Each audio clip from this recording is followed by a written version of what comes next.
And so, it begins. Dark were the skies, and chill was the wind, as the land was covered in a veil of malice. Across the hill did ride a dread army of the night, cloaked in mist and fog, prepared to rain down death and destruction upon the land. And the people did crowd for a savior, a noble soul to save them from their impending demise. Just as it seemed all was lost, in strode a mighty hero, clad in shivering metal from head to toe. Wielding a terrible broadsword, he did cleave his foes in two, smashing their ranks asunder with righteous fury. And when the day was done and the enemy strode across the fields in pieces, the people did turn to the warrior and say, "We shall name this day in your honor. Speak unto us your wisdom." The warrior said one word that day: epic.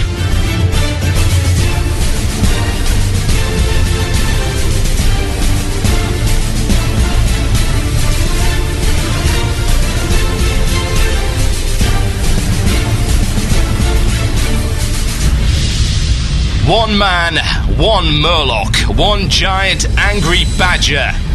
This is Blue Plz. It begins now.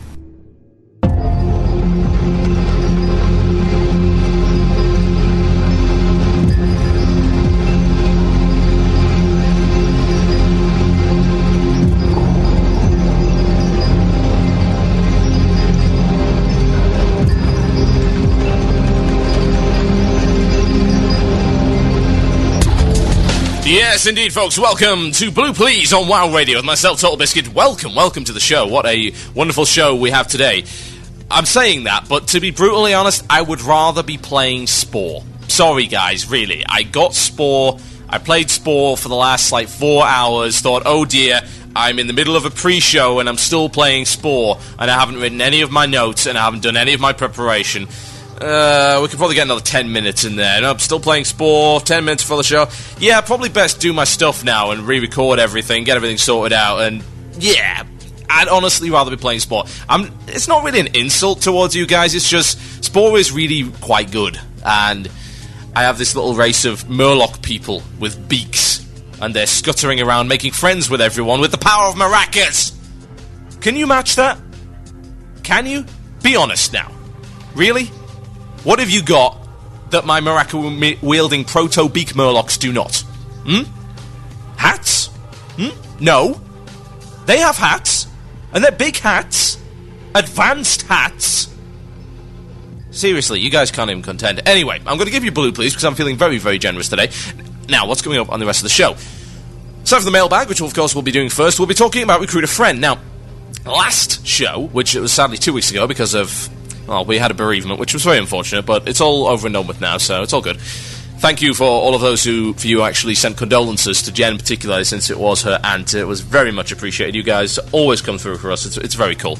Now, I've managed to get into the Recruit a Friend, got my partner, and actually started the whole process. And I'm going to spend a little bit of time later on talking about how it's been so far, and what you could expect if you decided to go and do the same thing. The pros, the cons, the interesting moments, that'll all be coming up a little bit later on in the show. Also, we'll be talking about the removal of the feat of strength for reaching level 81st, and what I view as a colossal cop-out on the part of Blizzard Entertainment. So, we might get a little bit angry, we might get a little bit ranty, and you guys will inevitably enjoy it because you're evil sadists, and it'll be cool. And of course, we'll have the illusion of choice towards the end of the show. Now, many of you who have not tuned into the show before will, of course, be asking me, what is the... It's the illusion of choice. Well, that is a really horrible soundbite that I use to torment people, but it seems to stick in people's minds. So, yeah, Casper the Friendly Ghost asks you, what is the illusion of choice? Well, the answer to that is... you get to pick the last topic of the show, or at least you get to try. Email me, themurloc@gmail.com, for anything and everything during the show, including, of course... the illusion of choice, and the illusion of choice will allow you to submit a topic, and I will go into the mailbox, I will pick one of those topics, pretend it to be at random, although really I'll probably just sort of pick the one that I feel most comfortable with, and therefore you have an illusion of choice. Yes, indeed. And towards the end of the show, we'll be doing shout-outs. Of course, later on in the show, we do have an Upcake News for you, and it will be very fun indeed. Gonna have a Terpster song. Unfortunately, he seems to be in the wrong country right now and is unable to write them for it. Yeah, sorry guys, I'm just a really bad singer. I can't actually write, you know. Unlike Britney Spears, but with a receding hairline and one less kid. Now, let us talk. Let us talk, because that's what we do on this show. We talk, and it's good, and it's cool, and it's fun, and we like it. And the first thing we tend to do on every Blue Plz, aside from the 3 minutes 55 seconds of what I've just done, is this! Mail time. That sounds like it's mail time. Here's the mail. It never fails. It makes me want to wag my tail. When it comes, I want to wail. Although I must have to say that after this week, I think I'm going to have to doctor that sample, because it never fails is a blatant lie. You lied to me, Blue! Don't you understand what you did? Ugh! You are a horrible creation. I must say this. Really. You ruined everything. Now, I'm going to blame somebody else for the fault of this particular email, and the person I'm going to blame goes by the name of Fiery Heart. At least that's his first one. His alt is called Smart Guy. Yes, Smart Guy. Asking for trouble right there. And, you know, if you're going to send an email to me, you're going to expect it to be read out. Now, this email is interesting because it appears to be in a foreign language. And that's not because it wasn't at least an attempt at English. It's because his definition of punctuation is different from the rest of ours. And I'm going to attempt to read this in the style that it would be read if I followed the punctuation to the letter. Because to be honest, if I tried to read this properly, I don't think I'd succeed. And I didn't have the time to reformat it so I could actually read it. So I'm going to read it out, and we'll see what happens. It's from Fiery Heart, or Smart Guy. And he doesn't say what server he's on, so that's probably very fortunate for him. Now, okay, so this is in the style of his writing. Now, as of now, the hero class system is flawed in the way of older, more veteran RPGs. It is not a logical progression. My idea is not to make a load of new hero classes to be made for each class. That would postpone Wrath until next year, maybe a year after that. My idea takes what I think is a new concept: progression from the Death Knight. Chosen progression. The system, if implemented, would involve a series of quests that link off of each other. You're walking along on your Death Knight in Ebelhold, and you see a new quest giver. You walk over and he has two quests. One quest says, Mastery of the Blade! The previously mentioned quest would cause the Death Knight to gain more skills in melee combat. The new quest, Adept's Training! While not as exciting sounding, Adept's Training gives the Death Knight the ability to cast spells. No major spells, just some basic ones. 2 direct damages, a heal, and a damage over time. Once the Death Knight chooses quest, he or she would lose a few skills and gain more specific skills, so on and so forth. The Death Knight becomes more and more specialized. Through the quests, the Death Knight becomes more and more so a specialized class. Now, the Death Knight will not remain the Death Knight class. To show a slight difference, and the path the Death Knight has chose, it will show a title. Adept, insert name here! The good thing about this idea is no one is the same. Quest specialization, combined with individual playstyles, guarantees that no one would be the same, ... In following, I would suggest this. The quest could have a few side developers, so once every few patch, new quest! It would be cool. It would be amusing. Thank you for reading. TB. I would like a shout-out or two to Mummy's Boy, who got hacked, and Lecrae, for being a knob and having T6. Later, Home Fuzz. I really should wash my mouth out because I think I've been tainted. It does kind of make me really sad when people come up with a semi-reasonable solution and yet completely lack the ability to present it. I mean, you know, I like my fans. You know, I like my listeners. They're pretty cool. But to be honest, if you're going to send me something like this, please ask for someone to proofread it that can actually, you know, write proper English. That would be kind of nice. I mean, you know, my English isn't the best. I came from Newcastle. We don't really speak English up there. Kind of more form of monosyllabic grunting and hitting each other with bottles. It's a basic form of communication, but it works. It works for us. So I learned English later in life, when I actually went to a real school. However, I think I'm relatively good at English. Now, the problem with looking at this kind of thing is it looks like one of those, you know, crazy mind-screwing puzzles. You remember those? You saw them as a kid. You got those books and you had to stare at it for about 4 minutes. And eventually, as your eyes were, like, bleeding, you would see this crazy thing. It's like, oh, look, it's a pigeon. Wow, a pigeon. I feel somewhat underwhelmed. I was expecting something better. Like walnuts. But, I'm sorry, if you submit it like that, it's not really going to be taken seriously. So, you know, aside from the actual idea is not bad. I mean, it's okay. The problem is, I think you're looking at it in completely the wrong way. You're looking to kind of take the Death Knight and superimpose whatever kind of role you want onto it and say that that's a hero class because he's specialising in it. Well, it's not a hero class, really. The idea of a hero class would surely be a progression onwards from what you already do. You don't want to change things around completely. And if you have it too similar, well, what's the point in even playing the class altogether? You know, if it's like, oh, he's a nuker, and his spells are kind of the same as a mage. It's like, well, no one's going to take him to raids then. Self-depreciating humour, Brit at its finest, I must say. Now, that's kind of the problem with it. If you're going to superimpose that kind of idea onto the character, then the character might as well not exist. You might as well play one of the existing characters. But good effort. Please try and proofread in future. I mean, have some sympathy for my poor eyes. I mean, really. That was horrible. I did see a pigeon there, and I was disappointed. Now, got a new email, actually, that came in... It was actually today. And it was rather amusing, at least so I found it. It was from a Thura, who is a level 70 tank called Storm Reaver.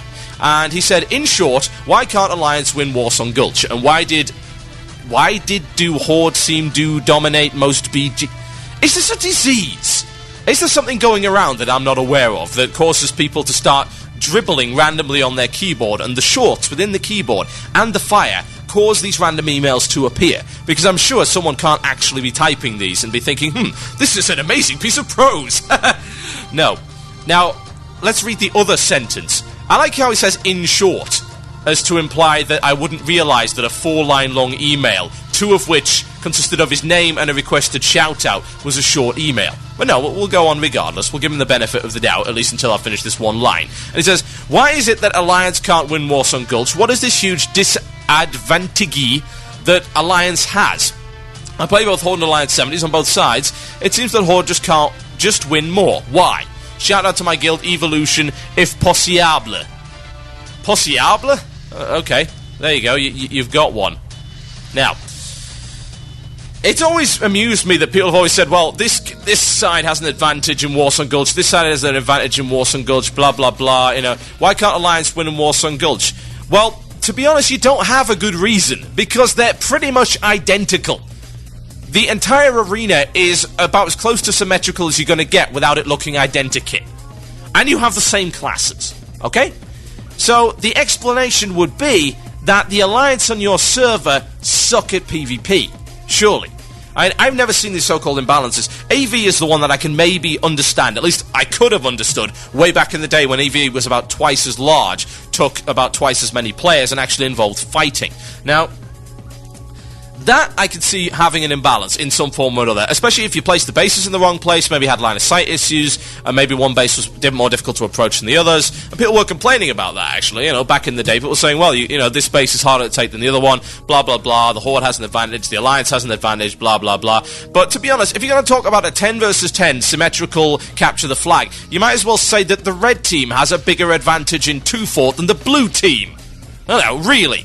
You get to do exactly the same thing. So, to be honest, really not much of a valid argument, at least in my honest opinion. And again, type something good!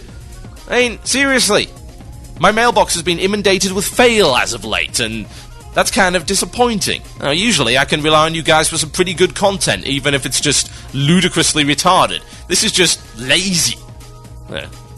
Kind of unfortunate, but there you go. I've got one more, which must be a hoax. I mean, we already know that this is going to be a hoax, and this was actually sent through to me through my video games email address, but to be honest, it's so generic, I'm going to read it out anyway. And you could rap the forums on this one, you really could. It's so bad, it's like, yo, what's up, my homie, TotalBiscuit? Please read this. I think that you are the elite winner, man. You are rich about everything. The other day, my mom was like, you aren't listening to the TotalBiscuit guy, are you? And I was like, what? TotalBiscuit is to win, Mom, so you just don't know nothing. So go away, like, seriously, and show us like a man.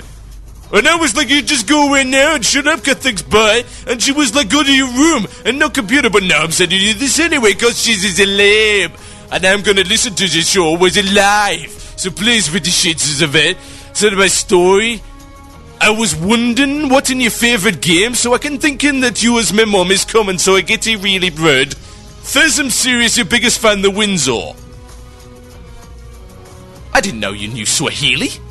That's impressive, that really is. I'm really pleased that kids are actually going out and learning another language.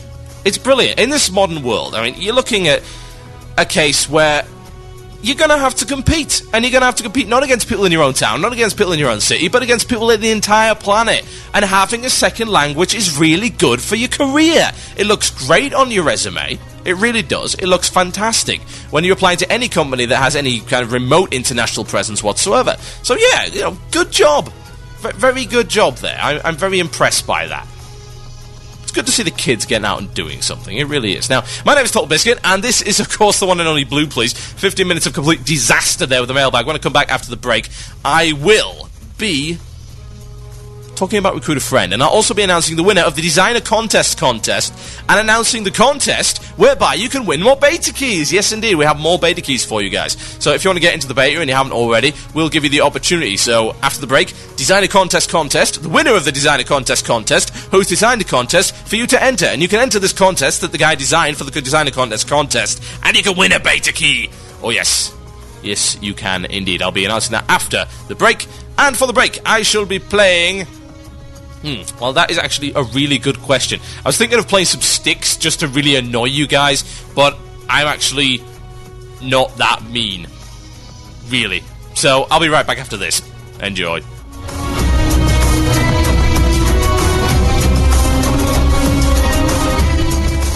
You're listening to the archive recording of Blue Plz. Music was removed due to copyright reasons. If you'd like to hear the live music, then tune in live at 5:30 EST. That's 10:30 British Standard Time on Fridays at WCRadio.com. Let's face it, everywhere you go, you see adverts for Ventrilo server providers.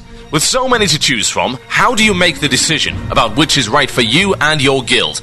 To help you with the decision, we brought in WoW Radio's very own bleeding-edge hardcore raiders to show you which provider the world's top players trust. Loot the stupid car hound! No. Tank it over there! You're setting the raid on fire! Someone pulled ads, guys! Oh, for God's sakes! Heal the tank! Heal the tank! Hey, guys, it's okay to DI the tank, right? Why are you smiting and not healing? Is that a halibut? Are you DPSing with a halibut? Leave George alone! You'll hurt his feelings! You named that halibut? Guys, I think we're wiping. What gave you that idea? Well, we're all standing in the graveyard arguing. UGT Ventrilo servers, the only choice for the elite of the elite. Hi, I'm TotalBiscuit, the best and sexiest mage on the planet. When you're like me, you don't have downtime between raids and promotional photo shoots. That's why I use UGT Ventrilo servers. I don't have to get my hands dirty trying to fix a broken server, because it was never broken to begin with. UGT servers provide crystal clear voice communication with excellent hands-on support to make sure your server is always up and running. Not only that, their prices are so low, I was able to use the extra money to buy this £32 salmon. What? You didn't think I was going to be outdone by Dustin, did you? Hey guys, want to run some BRD? Get your premium quality Ventrilo server from UGTservers.com. Be the best. Well, second best.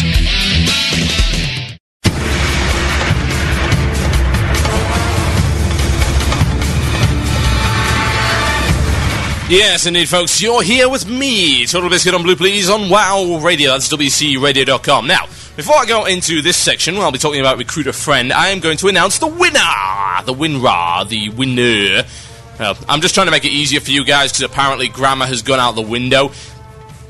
The winner of our contest. And the contest specifically was to design us a contest. It's really good. Now, what we had is we got given 11 beta keys to give away. Yes, we've been given a truckload of stuff to give away to you guys, and I'm glad that you guys are enjoying the stuff so far after our Pass the Torch contest. So we've got this contest coming up right now. Now, the winner of the Designer Contest gets a beta key, and we use their contest to give away 10 more beta keys, which is wonderful, isn't it? What a great idea. I'm not actually sure who came up with it, but they need to be credited for it.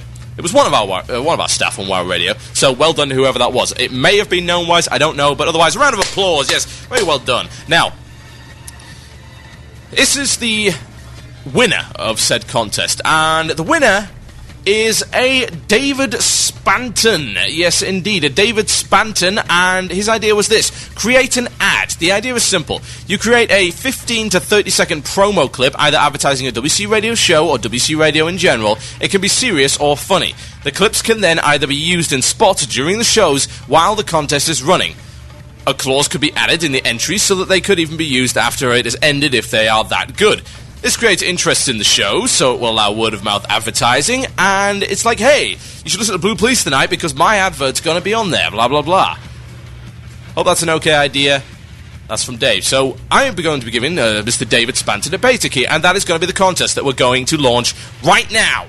Literally right now. Now, the deadline for this contest is going to be Sunday next week, which would be, let's have a look here, we're currently in the middle of September, so Sunday next week you're looking at the 13th, yeah? 13th, actually that's a Saturday, never mind, 14th, yes, and the winner is going to be announced on Casually Hardcore on the 14th, so you've got until then to create a 15 to 30 second promo clip that either hypes up your favourite WoW Radio show or hypes up WoW Radio in general, and the best 10 ads will be given a beta key. Yes, they will. Now, how do you record these? Well, it's relatively simple.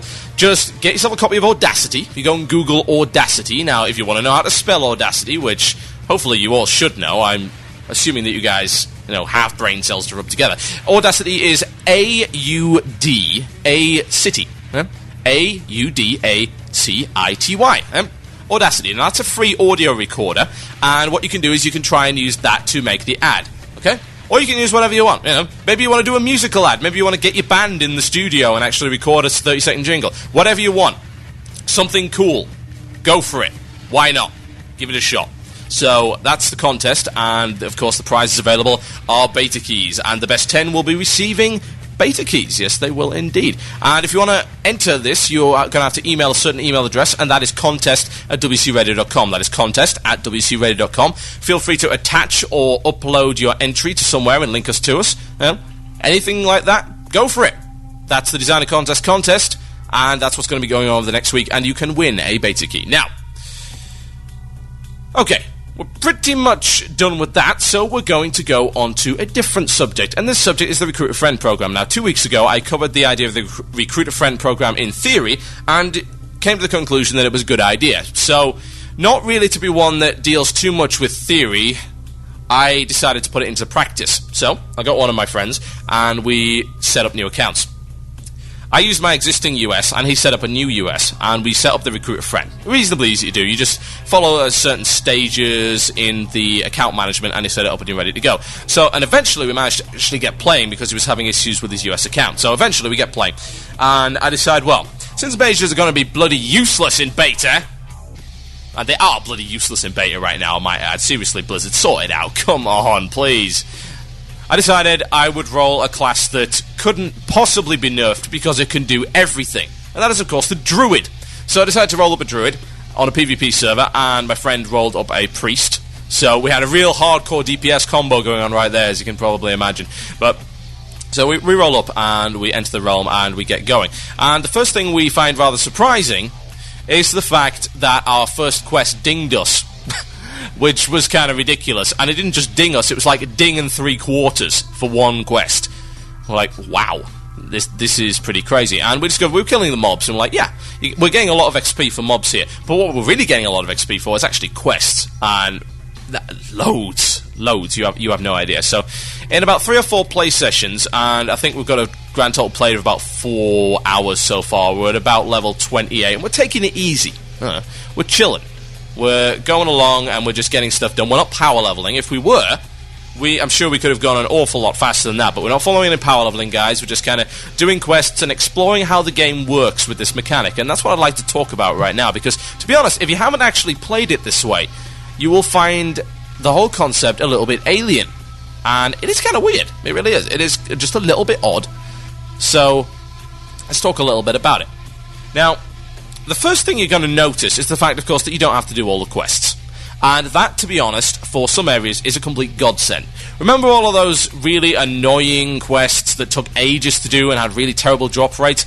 I cite as my example Solvent Spirits, also known as Oh God, Where Are the Crab Eyes? Because none of the crabs apparently have eyes. We have an entire beach filled with blind crabs. You can see the guide dogs and coloured sticks from here. That kind of thing. You can avoid it, and you should. You might turn around and say, well, TotalBiscuit, surely those grinding quests where you have to kill loads and loads of mobs are really good because of the bonus XP. Well, I'll tell you for a fact and from the start that no, they're actually not. They're really, really not. It is not worth grinding mobs, even though you get a triple XP bonus on mobs. What it is worth doing is skipping those quests entirely and sticking to quests that either give surefire drops, require certain kills, are escort quests, or are fetch and carry quests, FedEx stuff. Now, that gives you loads and loads of XP for doing stuff which is incredibly easy. Now, the amount of time that you spend on the grindy quests is disproportionate to the amount of XP you want to get. It really depends how much you want to rush. To be honest, those quests really don't have much enjoyment for me unless they've got some kind of fancy gimmick going on with them. And let's face it, the vast majority, especially in the old world, really don't. It's like, kill these, they may drop this. Especially in a group of 2, that's even worse, because, of course, until a lot later on, you're usually seeing grindy quests where they're only dropping it for one person. Yeah? Indeed. Even most of the quests in TBC, the grindy quests, only drop the quest items for one person. So you're having to kill at least double the mobs. So it really isn't worth the hassle. Now, take a FedEx quest, for example, and there's a number of interesting things you can do. Cunning things. Yes, indeed. Cunning things. Think about it this way.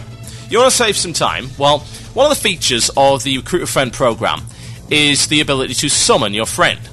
And you can summon your friend to your location. Now, you can do this once an hour, and it works both ways. Meaning that when your cooldown's currently running, your friend can also summon you. So it's effectively you get 2 summons per hour. Plus your Hearthstone, plus teleports if you're a mage, plus astral recall if you're a shaman, etc, etc. Now, think about it this way. You know what a FedEx quest is, yeah? You know how long a FedEx quest usually takes. Okay, fine. Say you're in a central hub. Send one person to one end, one person to the other. Pick up the quest on one end. Summon to the end of the quest, share the quest, hand it in. Hey, works quite well, at least assuming that you are not carrying some kind of item. If you simply need to go and speak to somebody, that's a really great way of doing it. Now, naturally, if you have to pick up an item from the guy, that doesn't work. Now, there's an interesting thing that you have to note when dealing with the XP bonuses from the Recruit a Friend program with quests. Both of you need to have the quest. It doesn't matter if you both finish it at the same time, but both of you have to have the quest. That means class-specific quests you don't get bonuses for at all, which is kind of disappointing. Now, I can understand why they did it, though. It's to encourage you to quest together. Why give a benefit to people that aren't questing together? If you're doing something on your own, and it's a class-specific quest, or you've done something solo, then that kind of contradicts the entire idea of the program. So, no, you don't get a bonus for that, and that is entirely understandable, and I really don't fault them for it.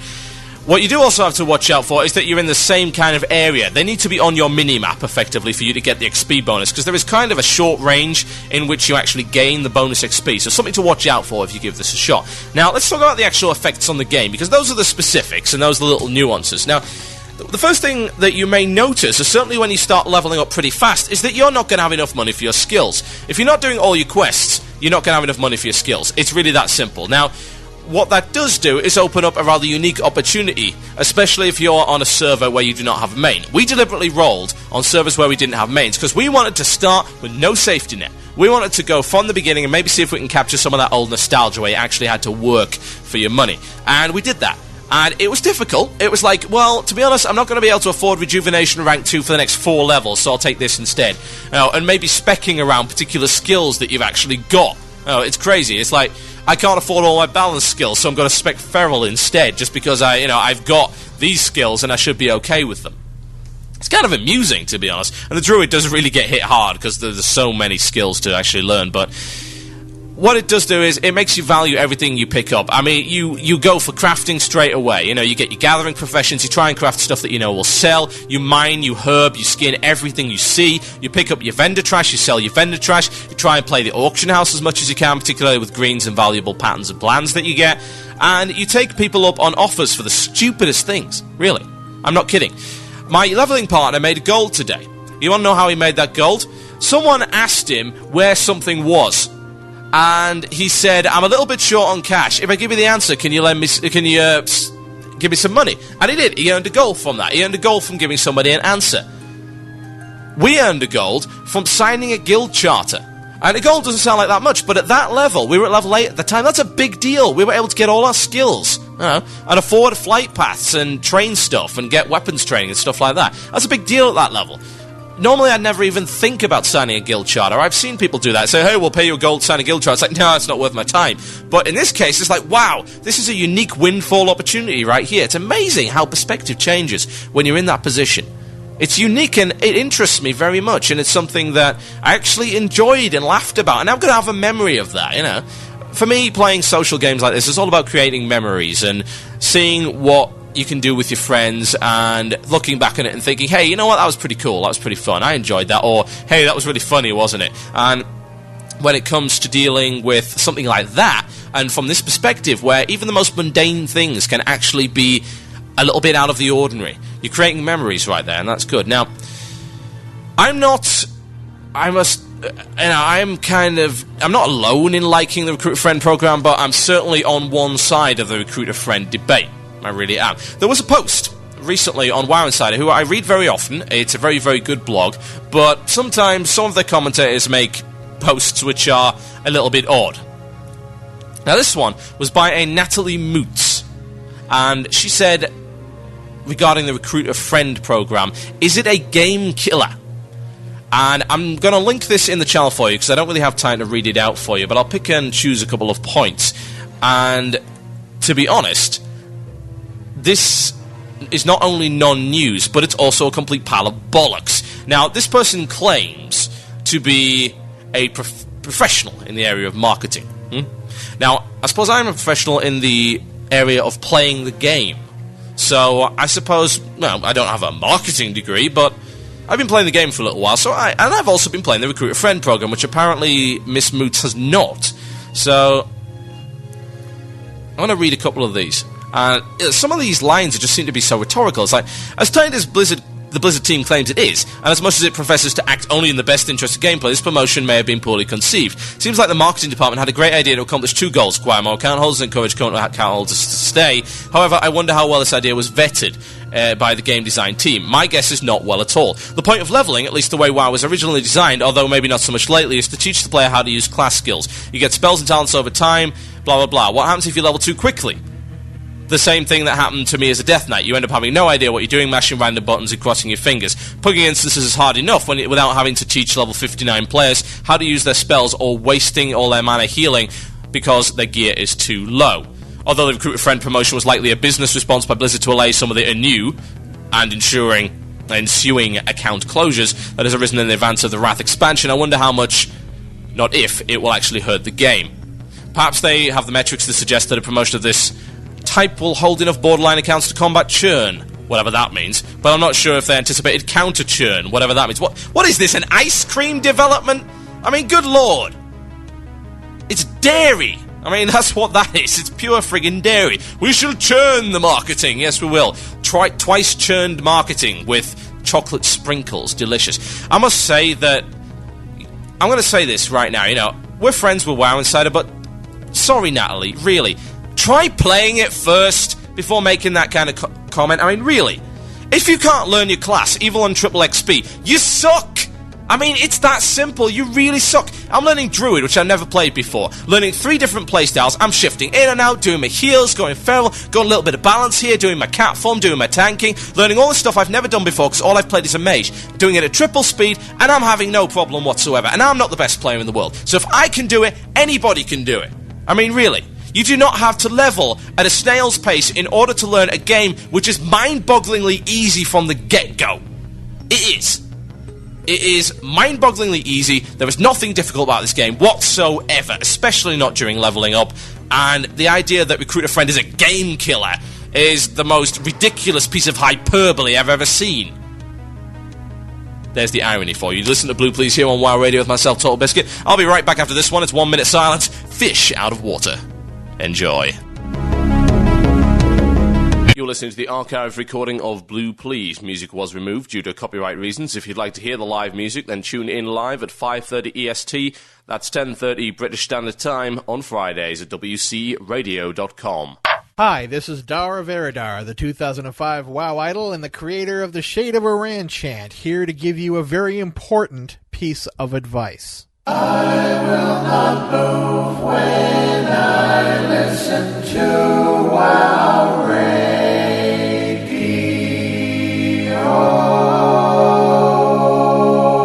Right here on WCRadio.com.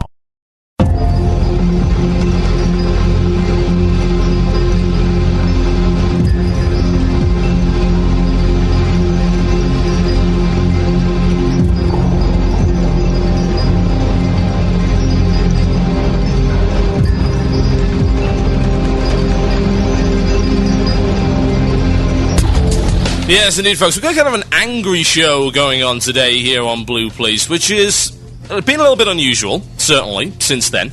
And I used to do anger. I used to do anger quite well, I seem to recall. But people kind of complain, like, oh, he's being too negative. Ugh, so negative. Everything's so awesome, and he's being so negative. Yeah, well, negative's good. I like negative, so I'm going to be negative for the next 15 minutes. A negative Nancy, as it were. Yes, quite. Now, I hit the arm of my chair. Kind of hurt, actually. Why do people do that? Ow. Anyway, here we go. I'm sorry, I'm going to apologise in advance to WoW Insider if it feels that I'm unfairly targeting them this week. Unfortunately, they, aside from us, tend to be one of the most prolific of media outlets when it comes to World of Warcraft, which unfortunately means that every now and again they'll come out with an article that I disagree so strongly with. I want to take the blogger and smash him over the head with crockery. Really, I do. It's kind of like a Greek thing. Throwing crockery like discus at the neck. You know, sharpen it. It would be awesome. I could have a new name. I could be a superhero. Instead of throwing little those bat razor things, I could throw plates. Yes, it would be awesome. Now, the title of this particular article was Realm First Level 80 Titles Removed, and this should be relatively self-explanatory, but for those of you that don't really do self-explanatory very well, I shall explain myself. Now, here was what was going to happen. You should be aware, of course, by now that the achievement system is implemented in the beta, and there's a variety of different achievements, but there's also something called feats of strength. Now, feats of strength do not give achievement points, and the achievement points later on are going to be cashed in for various different novelty items. So the feats of strength are supposed to represent special one-off or one-time or unusual things that happen, which are not really worth giving achievement points to because everyone cannot necessarily achieve them. Yeah? So stuff like maybe opening the gates of Anchorage, yeah? That's kind of not something you can really do anymore, so that would be a feat of strength. You would get the achievement for it, but you wouldn't gain any actual points. Yeah? So it's like you're gaining a little bit of recognition, but you're not actually gaining anything tangible for it. And to me, that seemed fine. Now, one of the titles that was going to be the feats of strength is the first to level 80. Yeah? And they removed it, which was interesting. They also removed the title for getting Realm First Exalted Northrend Vanguard, yeah? Which was supposed to be you achieve Exalted with various factions, and you would get a title by the name of Northrend Vanguard. Yeah? You get a custom, you get this title, and that would be it, and you get a feat of strength. And the person who wrote this article is somebody that I don't really like very much, because he was the wanker that was responsible for the alpha leaks and the want some alpha info? It's like, hey Blizzard, why don't you give us some free stuff while I piss in your face? Basically, he has no respect for anybody, and to be honest, I don't really have much respect for him, and I don't mind saying that straight out on air. Yeah, we're friends with WoW Insider, but I don't have to like all of the people that work for it. Now, let's have a look at this. Some of the quotes of this article are absolutely hilariously terrible, but the quotes that I'm going to be concentrating most on are actually from the comment boards. And as you know, WoW Insider, a pretty popular blog, so a lot of people tend to comment, and it's rather indicative of the kind of people that comment regularly on WoW Insider as to what these comments actually entail. So, the article, the bits that I didn't really like about out of Alaya's article particularly was the snarky, I'm going to have to put on a voice for this, because this is the only way that I can properly get this information across. So, I would like to introduce to you someone who hasn't been on the show for a little while, and that is, of course, the Murloc. Yes, I am the Murloc! so, Murloc, would you like to read this little passage for me? Why, yes, I would love to do that, you pitiful peasant. Murloc, that's not very nice, you do realise that? No, I don't care. I am an evil bastard. Now, let me read this for you, because you obviously can't read it yourself. Now, yes, here we go. So it was with some pleasure that I report that the titles for the feats of strength for realm first level 80 with each class, for first level 80 on each realm, and for first to 450 in various professions are being removed. The title for realm first, Northrend Vanguard, achieve exalted with various factions, is also getting removed. Note that the feats of strength themselves are still in. The game still keeps track of who got 80 first, and will tell you if it's you, but there's no longer a title to show off for other players. This is an interesting compromise. The feat is still noted, but there's much less incentive to do it now. Finally, to goal notes that the realm first boss kills will still give titles, which is as it should be in my book. Given raid lockouts, you couldn't raid 24/7 if you wanted to, so this is more of an indication of skill. Thank you, Murloc, that was very much appreciated. I'm not done! Oh, really? Why is that? Well, there's another passage that I think I should read. Why is that? Why do you think you should read this other passage? Well, it's ridiculous, and so am I.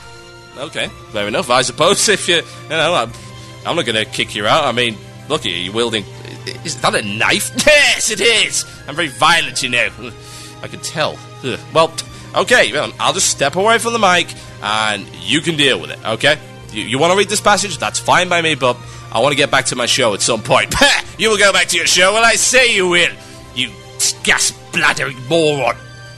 Now that idiot is out of the way, let me read this little section for you. It's really quite droll. I rather like it. It says, either way, it's not really a measure of skill or accomplishment, so much as a measure of who's got a lot of uninterrupted time on their hands. There is additional worry that playing for 24 plus hours straight is just not healthy, and Blizzard probably doesn't want people rushing through the content either.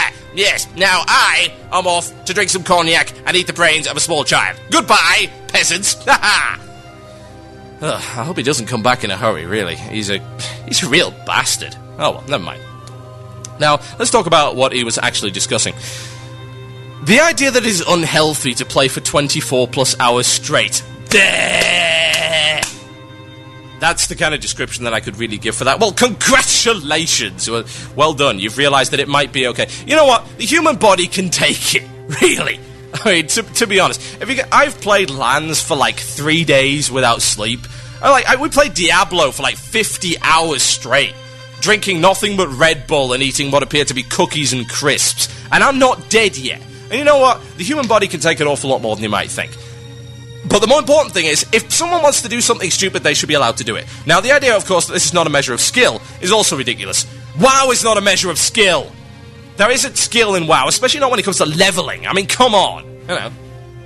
What really annoys me and what knocks me off more than anything is the guy's trying to impose his ridiculous idea of this is the only way to play on everyone else. And that bothers me, because you know what? There's a lot of different ways to play WoW.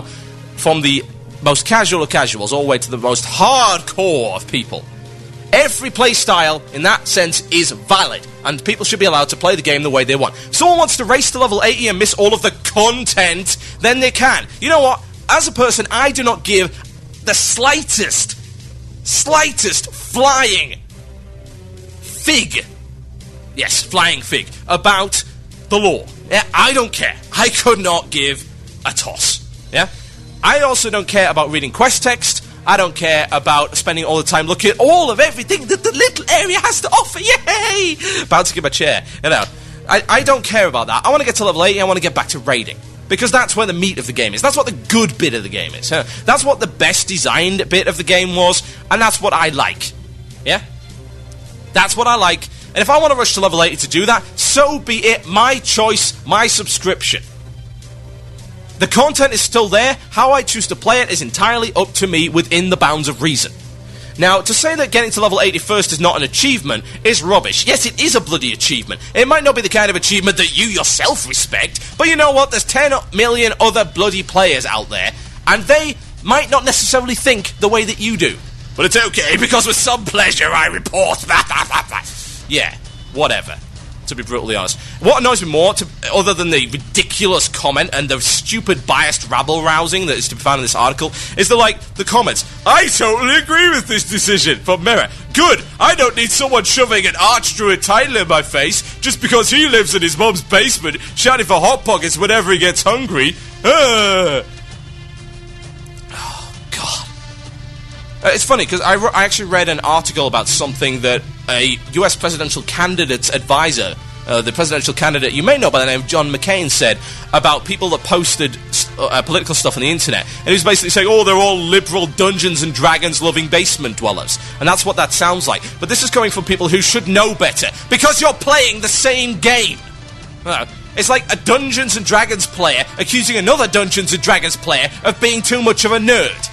It's bollocks. It really is. I would have thought we'd have grown past the idea of something is nerdy, something isn't. The idea that there's a microcosm within World of Warcraft where there's various factions, complaining at each other, you're too much of a nerd, you're not very good at the game, is ridiculous. I mean, how can this exist? I've lost all faith in mankind. I really have. This kind of thing. You know what? What really annoys me is the fact that these guys must have the most fragile of egos. You have my pity. You have my utmost pity. I will play on this tiny, tiny violin for you. It's so small, you cannot see it. But it's the thought that counts, right? How weak, how fragile must your ego be that if someone has a different title to you that you cannot attain, you get really upset? Were you the guys who were complaining about the AQ opening? Like, oh, he's got a Black War Karaji tank. I can't get it. You're not even level 60 yet. Why are you complaining? You're terrible. That's the problem. You are on the lower tier of players. And that's fine. That's cool. If you want to play on the lower tier, play on the lower tier. But stop trying to stick your hands into the upper tier's pie. Because it's a better pie than the pie that you have. You couldn't appreciate this pie. This is a connoisseur's pie. This is the kind of pie that the people have been eating pies for 20 years and understand what the difference between a good and bad pie and a really good pie. This is the kind of vintage pie that you would receive in only the finest of restaurants. It's not even on the menu. You have to ask specifically for it. And you have to take a 3-point test in order to acquire a slice of said pie. You don't have that pie. You're not going to get that pie unless you start trying for the pie. Try pie is what I call it. And you cannot have a slice of it. It just bothers me. It really does. Like, let's just take content out of the game. The idea of achievements, let's dumb them down. Because we don't want achievements, we don't want to achieve something, we don't want to strive to achieve something unique. It's like, hey, look, that guy got Realm first, he got a special title for it. Diversity, people! Don't you understand this? The more titles, the better. It doesn't matter if some of them are difficult to acquire, that's the whole point. It's like looking for secrets in games. You go through the game, you get all the achievements in a game or whatever, and you unlock something special at the end. Do you, as a player, then complain that the guy who did that got it, and you didn't do it, and you didn't get it? Are you that kind of person? Oh, really? Are you that kind of person who will not try? Sometimes, it's okay not to have everything, really. And in an MMO, especially in WoW, there is always a bigger fish, regardless of how much Blizzard has tried to level the playing field with ridiculous badge rewards and friggin' welfare epics. There was always going to be a bigger fish, and you will be happiest if you accept that. I've been through it all, really. I've done PvP, I've done raiding from both ends of the spectrum. I've done casual, and I've done hardcore. And I do mean hardcore. I've done 7 nights a week, 8-9 hours a day. I've done it. I've been there, I've done it. And I've done casual. I've done 2 nights a week. I've done through the whole spectrum. I've played in a lot of different guilds, on a lot of different servers, PvE, PvP, Alliance Horde, and I've seen it all. I understand how all of this stuff works. And the happiest people, including me, were the people who were wanting to achieve within their own reach at that point in time. If I was in a Karazhan guild, I wouldn't be unhappy that I wasn't in Black Temple. If I was in a Sunwell guild... Hang on, that doesn't work, does it? Let's try again. If I was in a Karazhan guild, I wouldn't be unhappy that I wasn't in Black Temple, because I joined that Karazhan guild and I knew the reach that I had, and I knew the reach that my fellow players had, and it's about having a good time and achieving within your reach. Achieving can be all manner of different things. If you kill a boss for the first time, that is achieving. No matter what anyone else might say to you, that is an achievement. Yeah? One way or the other. Because you've done something that was at the pinnacle of your reach at that point in time. You are constantly attempting to improve yourself in whatever area, tier of play, level of play that you happen to be at. As long as you are constantly striving to be better, then you should be happy. I am. I get happy in that kind of situation. That's the kind of situation I can live with. If I'm in a guild that's stuck in one place, but we're going, even if it's slowly, we're still achieving, then that's fine. And that's cool. And you know what? If people want to level to 80 and miss all the amazing content, etc., then, to be honest, they should be able to do it. Now, I have a message for Blizzard, as I so frequently do, and, I like Blizzard. I like Blizzard. I like the game. It's fun. There's an MMO coming out quite shortly that is about to eat a lot of your subscribers. I'm not necessarily saying the majority of your subscribers, but it's going to take a chunk. And you know the kind of people it's going to take? It's going to take the people who want persistent world content. It's going to take the people that want a bigger challenge, something more advanced than WoW, yeah? The problem with WoW is that it's becoming so homogenized, and it's getting really, really easy. To the point where it's like, well, let's just dumb down all the content and try and keep as many people happy as possible. If you're trying to cater to everyone, you are catering to no one. You have to understand this. That's the way it is. You cannot give in to these kind of people. These people, the legion of the undeserving, the whiners, the guys with the most amazing complexes as regards to demanding things, entitlement, the likes of which you have never seen. These people are not to be catered to. They are idiots. Seriously. Grow a pair. My name is TotalBiscuit. This is Blue Plz. I've got Nubcake News, and I'll be right back after this, folks. Enjoy.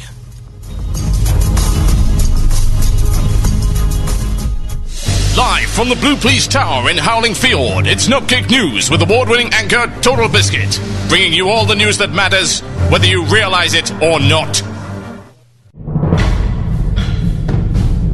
Welcome to this week's edition of Nubcake News. I'm your host, TotalBiscuit, and this is my point of view, from which I can see the ocean. Look, there's dolphins and everything.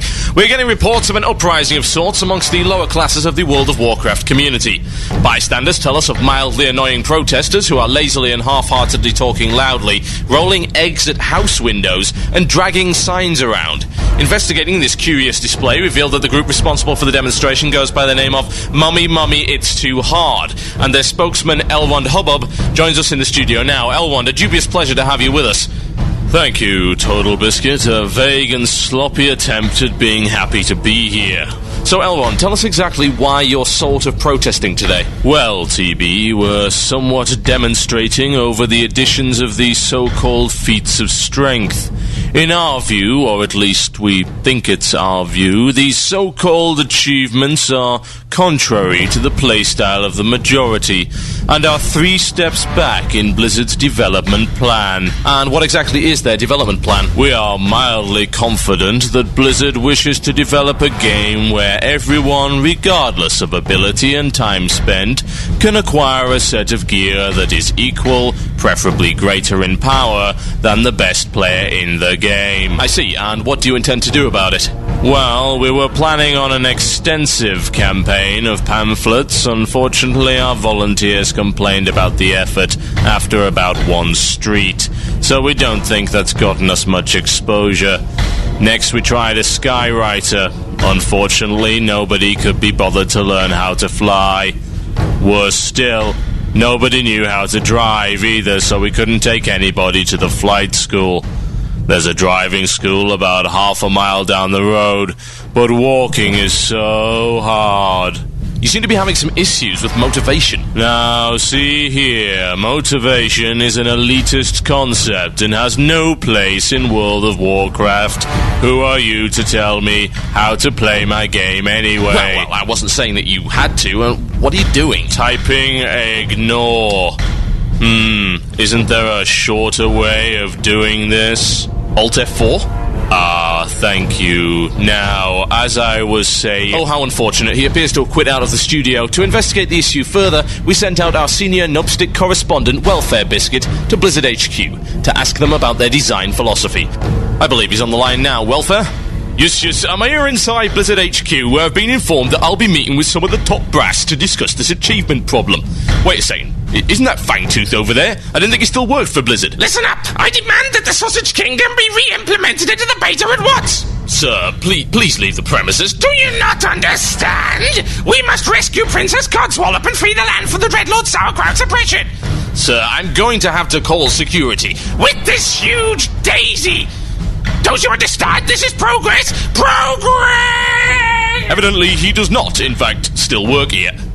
Ah, Mr. Morhaime, pleasure to meet you. Yes, would you care to step into my office? This is your office? Seems a little unusual. Oh yes, I imagine you're surprised. It's made from Tigol's flayed carcass.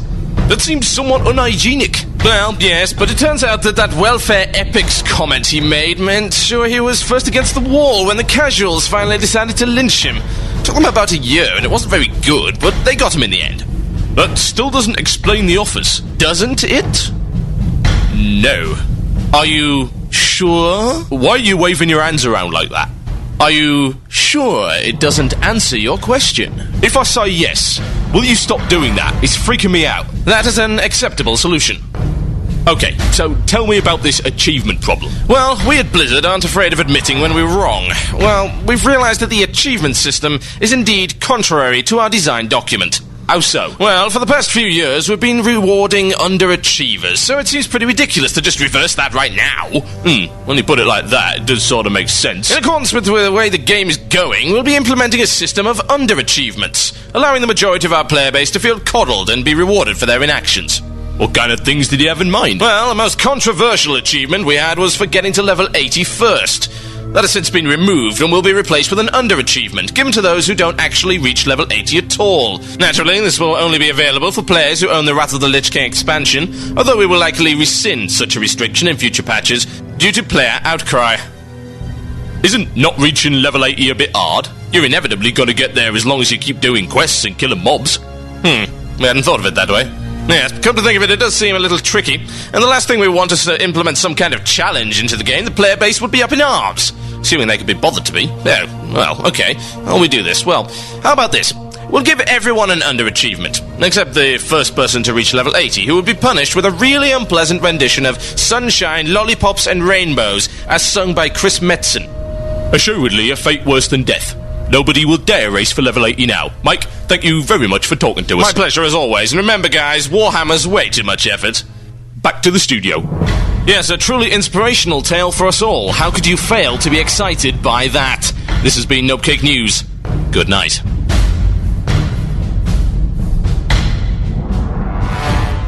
You're listening to the archive recording of Blue Plz. Music was removed due to copyright reasons. If you'd like to hear the live music, then tune in live at 5:30 EST. That's 10:30 British Standard Time on Fridays at wcradio.com.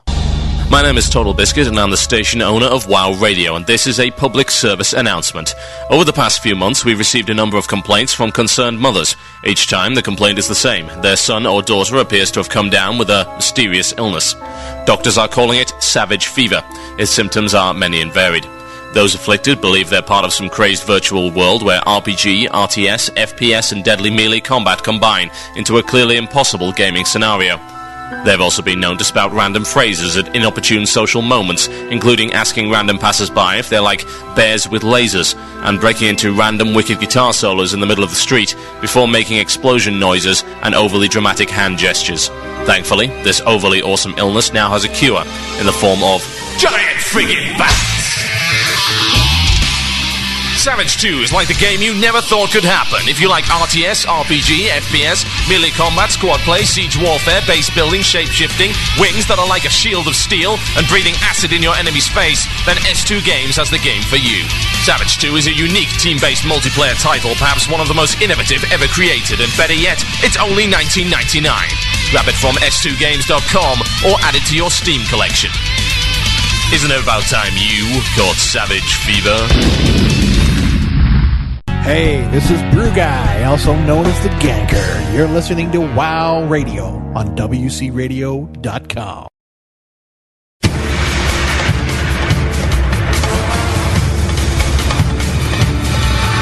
Yes, indeed you are. My name is TotalBiscuit. This is my show. It's Blue Plz. It's WoW Radio, WCRadio.com, and we're in the last 15 minutes now. I'll be handing over to the one and only Cadwellian and Dunkor. at the end of this particular show. And it should be great. I also need to have something of congratulations, by the way. Cad's actually getting married soon to the one and only Lilac, also known as Amanda, who hangs around in our staff vent away from you guys, because we can't trust you. And he's having his bachelor party this weekend, so congratulations, have fun, and to be honest, if you want to stop people tying you to a lamppost and taking all your clothes off, wear a really tight belt. Good advice, been there, done that, you know how it is. Now, last 15 minutes of the show contains two things. It contains shout-outs towards the end of the show, which I will be giving you. The last couple of minutes of the show, I will be giving the opportunity to shout out to your friends, send random messages, all that kind of thing. You know, just kind of nice, silly wind down to the show. But right now, it's the illusion of choice. It's Casper the Friendly Ghost with the illusion of choice. Now, the idea behind the illusion of choice is that you send in topics throughout the show to my email address, themurloc@gmail.com, and I pick one of the best, pretend that it was completely at random, and cover that topic for about 10 minutes towards the end of the show. So I'm going to do that right now. And the topic that I am going to choose completely at random is this one. He is in IRC right now by the name of Cheetah Guy, and his real name is Jonas Hultin, which is actually a really cool name. I like that. That's pretty cool. It says this: Evening TotalBiscuit. My suggestion for the illusion of choice would be this. How many more expansions are we looking at? What form of new content would they include? And how long before Wrath of the Lich King gets outdated and overshadowed, just like Legacy is and TBC is about to become? Thanks for reading and enjoy ranting on this. Well, I think there's any need to rant, to be honest, because it's a really good discussion topic, primarily because it demonstrates the idea that perhaps Blizzard's current model of development is not necessarily sustainable. That would be interesting. You know, I would be interested in knowing whether or not that is actually the case. Obviously, we haven't really seen enough from the game so far, at least in the case of expansion content, to judge whether or not this is going to continue to work. But think about your time frames here. Right? I would estimate that by the time Wrath of the Lich King comes out, I mean, I don't think it's going to be out this year. I really don't. I could be entirely wrong. I mean, really, I could be wrong. It might be out. If it's going to be out anytime, I would say November, because November is generally the time they release the big releases towards the end of the year, just before Christmas. But, you know, with an MMO, that's really not required, as we saw with the January release, in fact, of... Was it January, February? It was on the January-February release of TBC, which sold like 2 million copies in a day, which I believe broke several records, at least as regards to PC software. Now, whether or not they will keep it, I don't know, but if they do keep it to around January or February, you're looking at a 2-year time frame between the release of TBC and between the release of Wrath of the Lich King. So, I suppose you've got to look at where the cutoff point comes. At what point in the last few months, assuming it has actually happened yet, did it get to the point at the stage where we've said this is the end of the expansion, we're pretty much done with the content, and we're just going to kind of coast until the next thing comes out? Maybe we'll do Recruit a Friend, maybe we'll go to some PvP just for the heck of it, maybe we'll try another game. At what point does that point come? Well, I suppose it's probably an individual choice, and it really depends on what level of content you're actually at and how long you've been playing it for. Content doesn't last forever. Even raid content, you can play the same raid over and over again, and you will eventually get so mind-numbingly bored by it that you won't want to do it anymore. So guilds that is probably still stuck in Karazhan, I imagine, are pretty sick of it by now, and indeed the guilds that have finished all of the content are also probably quite sick of it. And there are some guilds that are actually doing well with the progress and probably have the motivation to continue, but there's always that nagging down in the back of their mind that happened at the end of Legacy content as well, just towards the release of the Burning Crusade, that everything we're doing is for naught, and we're going to be replacing our amazing epics with greens come the expansion anyway, so why even bother doing what we're doing, and why hit your head against the wall? Let's just do the easy stuff and get it over with. That's an unfortunate point of view, but it's entirely understandable. I mean, loot and achievement is kind of tied into each other inexplicably. It's been the same way for a very, very, very long time, indeed ever since Dungeons and Dragons. You know, it's slay the dragon, save the girl, get the loot. You know, that's just the way that RPGs have worked, and it continues to work to this day in pretty much every RPG you can possibly imagine, and certainly in video game RPGs, as opposed to pen and paper that have a little bit more freedom in regards to the narrative. Now, I don't know when that point's going to come, and I don't know how many people are already at that point, and how many people can be saved by Recruit a Friend and doing other things. Now, there is a threat on the horizon, and that is in the form of Warhammer, and you might say, well, it's just going to be like another Age of Conan, but I've played Warhammer, and I'm going to go play Warhammer. There's not even a question about it. I'm going to endeavour to keep playing WoW. I mean, how could I promise, though? I mean, really, how can I promise that I'm going to continue playing and enjoying WoW? From what I've seen of Warhammer, and I played the beta a long time ago, and it was nowhere near finished, and it was good even then. And the PvP and the public quests and the living guild system and all that stuff, that was awesome. The Realm v Realm play was really cool, and it offered something of a different view to what WoW does. I don't think its PvE is up to snuff, which means I will probably continue to play WoW in order to raid. But the PvP and the guild system and everything is just so much better, and the world that it's in I'm actually into, because, I'm big into Warhammer. I've been into Warhammer for like a decade. It's a really, really cool universe. 40k more so than fantasy, but fantasy's still got a lot to go with. So I have no idea whether or not that is going to threaten or change their development cycle. I would imagine it's probably not. Blizzard have never really moved for anybody. They release it when it's done, and I would say, at least until they release TBC, that they don't release stuff until it's done. That's not, of course, true, as we discovered with TBC. There were issues. I mean, admittedly, most of the content was pretty good, and it was pretty up there, and there was the minor bug, which you can see associated with MMOs in general, so you can't really complain about that. But you were missing whole swathes of instances, and you had bosses that were either deliberately bugged or accidentally bugged to the point of being now impossible, just because, people leveled up a little bit too fast, more so than they were expecting. So really, they don't really release games that are finished anymore, at least not when it comes to expansions for WoW. One can only hope that Diablo 3 and StarCraft 2 are a little bit more complete when they come out. Now, as regards to what I would like to see in future expansions, what I think they need to do is they need to take a long, hard look at what makes the game good, continue to produce that, and shore up its weaknesses, and do so in a very major way. I'm talking complete revamp here. We talked about Lake Wintergrasp a couple of weeks back, and I said that it was a step in the right direction, but to be honest, if you're going to compete on a PvP level with something like Warhammer, you need to look at what makes Warhammer good in that respect, and it's the fact that you've got a dynamic world. Now, WoW does not have a dynamic world, and that means the next expansion, assuming that it introduces something like that, is going to have to do so in a pretty major way. Now, if you want to restrict the dynamic world to one place, i.e. maybe a different continent, for instance, something like the Outlands or indeed Northrend, then that's a good way of doing it. You don't have to screw with your old content, you don't have to update your old content, because you know what, the old content's still good, particularly for guys initially starting out in the game. A lot of the people who play WoW, or at least started playing WoW, had never really played another MMO before, and they either weren't looking for an advanced experience or weren't aware that one existed. So you don't really need to upgrade that content too much, it's good for what it is, but some of us are getting to the point where we want something a little bit more advanced. WoW was the MMO that I played with gusto more so than any other game. I mean, the only other MMO that I played for a good length of time was PlanetSide, and that's a completely different deal. That's an FPS. It's still an MMO, but you're looking at worlds apart there. Now, other games that I played EVE Online very, very briefly. I played Anarchy Online very briefly. I played Neocron very, very briefly, assuming the game would actually load. I played Earth and Beyond, I played Auto Assault, I played City of Heroes, I played EverQuest, and I've tried Guild Wars and Dungeon Runners and stuff like that, which again aren't really MMOs, but they're similar enough. And I've run up against the same kind of problems with those, and for some reason WoW, this is why WoW was so successful in the first place. It took us jaded guys and brought us into the MMO fold, and also took the new guys who really were maybe a little bit scared of the MMO genre or were unaware of what it had to offer, and brought them into the fold too, by offering a system which was user-friendly universally, always fun, very well-paced, and it was a great world that was really easy to get into and enjoy, and really didn't have too much of a learning curve. That's not necessarily a bad thing by any stretch of the imagination. The problem is that that's not going to keep people playing. That's not enough. People want more now. The kind of people that are playing right now, they want an awful lot more than that. They want a persistent world. They want RVR. They want better guilds. They want a guild that's a little bit more than just a list of players, because other games getting it. What happens if Warhammer nails it, and then you've got other MMOs that copy that and they nail it too? What's WoW going to have?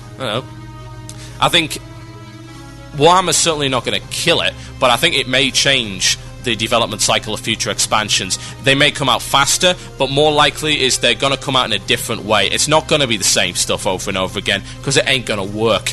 Now, and I don't know when Wrath of the Lich King is going to become obsolete and outdated, because I don't know how much content they're going to put in there. I mean, we've seen level 70 to 80. That's going to be done in a few weeks for people who are leveling pretty fast. Maybe a month for people who aren't leveling too fast. Same as TBC. Hopefully not too much longer than TBC, because again, that's going to inflict an awful lot of boredom on people, especially if you're forcing people to complete every single quest in the zone. Not a good idea, really. Not a good idea at all. So you're looking at a situation where you're looking at raid content in-game, and there's got to be a lot of it, and it's got to be well balanced. and it's got to be fun to play, and there's got to be a palpable sense of progression that is on a nice curve that doesn't feel too unfriendly to people, and you've got to have bosses that actually work. Now, if you keep producing raid content, raiders are going to keep playing raid content, but also bear in mind that raiders, current count, well, my count is actually out of date, so I'm going to go and look. I'm going to tell you right now how many raiders there actually currently are. Right now, there are 4 million players.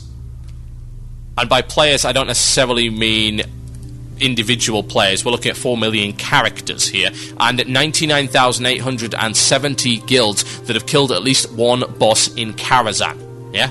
They've killed at least one boss in Karazhan. So that means they have a piece of raid gear, and that's how it is. So you're looking at about just under half of people who have attempted raiding at some point. Now, the question of whether or not they've continued to raid past Karazhan is, of course, questionable at best, and I could bring up the figures for that, but yes, actually, I can bring up the figures for that. Now, the amount of people that have killed at least one boss in Zulaman is 59%. The amount of people who have killed Gruul out of the people who have raided is 47%. Serpent Shrine 32% have killed one boss in there. The Eye 27%, Hayal 21%, Black Temple 16%, and Sunwell Plateau 3.42%. Now, obviously you can see a drop-off rather rapidly. You lose almost half of your raiders immediately after Karazhan. Less than half have killed High King Mulgore, and just over half, at 59%, have killed the boss in Zulaman. So you're getting a drop there, and once you hit about Serpent Shrine level, you don't get too much of a drop all the way up to Sunwell Plateau, where clearly only the elite of the elite have actually feared to tread. Now, what makes me wonder is whether or not those people and those percentages are still raiding those instances and still trying to progress, or whether or not they have given up. So it's difficult to tell you how many active raiders there currently are, but what you can certainly divulge from that is that raiding is a really big deal, and of course the PvP is also a really big deal, and if you want the expansion to last, you're going to have to do more of that. You're going to have to expand it, but people are not going to accept the same thing too much. If you keep giving them the same thing, it won't be good enough, and they'll go somewhere else where people offer a different and perhaps more advanced experience. So this is something of a plea to Blizzard, because you know what, I don't want to leave WoW, because WoW's cool, WoW's got so many memories, and WoW is a really well designed game. It's getting so samey, and that's a big deal for me. The expansion's good, it has some faults, but it's good. The problem is it's more of the same, and while a lot of people will accept that, some of us won't. So we want to see a little bit of innovation there. If you want to steal some ideas from Warhammer, steal some ideas from Warhammer. Do what you do best. Take derivative ideas and perfect them. Now, that's what Blizzard does best. They're very, very good at it. They need to continue to do that. Innovation, not really their strong suit. Be nice if they gave it a little bit of a try, but yeah, borrow what's good and keep rolling with it. That's the way you got to go. So that's my answer to that particular question on the illusion of choice. And to be honest, I'm pretty much done. Now, we're going to be doing shout-outs. You can email the Murloc@gmail.com. That is the Murloc@gmail.com. Or PM me an IRC with a shout-out for the last 2 minutes 45 of the show. One thing I will say, we're going to be kind of launching this officially in the next couple of days. Going to mention it. We are raising funds for BlizzCon. We are going to be broadcasting live and free from BlizzCon. The only organisation that we know who will be doing that. We're going to be doing audio, and we are going to be providing, quite specifically, some shoutcast. Yep. So we'll have some video as well, but we're going to be providing shoutcasts and stuff like that, and it's going to be good. It really is. It's going to be good. It's going to be fun, and we are looking to raise the rest of the money for some equipment. We don't need too much. We're looking to raise in total about $2,500, yeah, which will pay for the rest of our equipment, extra laptop, USB sound devices. We're going to post a complete list of what we need on the front page, and any donations will be appreciated. Now, of course, I'm not asking for a lot of money. If you can donate a buck is cool. If 2,000 people donate a buck, we've got $2,000. That's great. Except PayPal eats it, and then it all goes to waste, but you know. So, I would love to see some donations, and this is what I'm willing to do. You guys donate, then I'll give something back to you. I'm going to give away my bear mount from BlizzCon. I will give it away. I want that bear mount, but I can imagine that some of you guys want it more, so I'm going to do a prize draw. Anyone that donates to the station for BlizzCon is going to get entered into a prize draw for that bear mount. I will give you that card. I will happily do it, because you guys are awesome. You support the station. We should support you in return. My name is TotalBiscuit. This has been Blue Plz, and it's time for some shout-outs, folks. So you've got a couple of minutes to get shout-outs into me. I should read them out, and then we'll be handing over to the one and only Cadwellian and Dunko. We've got a shout-out request here from Jacob of Verstrungen University. That's a great name, Verstrungen. It's awesome. Jacob of Verstrungen University would like to say yo to his guild and all of Moonguard. Thank you in advance, TB. That's from Pickback. Yes, it is indeed. Shout out to Scum Raiding Alliance on Korgal EU for, even though being a casual guild and with Wrath of the Lich King on the horizon, keeps on raiding and killing bosses in Black Temple. You know what? I got a lot of respect for that. You got balls, guys, really. You know, keep at it, keep going for it, keep raiding. If you're having fun, who cares if the gear's all but gonna be gone? Who gives a damn? Doesn't really matter. Now, shout out to the Guild Evolution on Storm Reaver for shouting Grulls and Mags in one night. One shouting, so you shouted at Grulls and they fell over because they were so scared. Well done to Thera, and that's to the Evolution Guild on Storm Reaver. And I've got time for 2 more shout-outs. Shout out to Fenora in the Guild Anastasis on Storm Reaver EU. If he doesn't give me my rank back, I'll slap him in the face. That's from Trox. And one last one. Kills Horde US, the Underbog, to all of the Underbog. My name's been TotalBiscuit. This has been my show, Blue Plz on WoW Radio. Check out the other shows and podcasts at wcradio.com. Subscribe to us on iTunes and feel free to review us on iTunes and dig us on dig.com. You've been awesome. I've been TotalBiscuit, and this is some Vintroll with Jackton's Tid. It's fun. You will jig. WoW Things Considered coming up next. Good night and enjoy. You have been listening to the podcast and archive of Blue Plz, a show exclusive to WoW Radio. All WoW Radio shows are originally broadcast live, and you can listen to this one on Fridays at 5:30 EST, that's 10:30 British Standard Time, at wcradio.com. Your support is appreciated, and donations are always welcome via PayPal at wowradiodonations@gmail.com or via the donation button on our website. We appreciate your feedback. Feel free to review our shows on our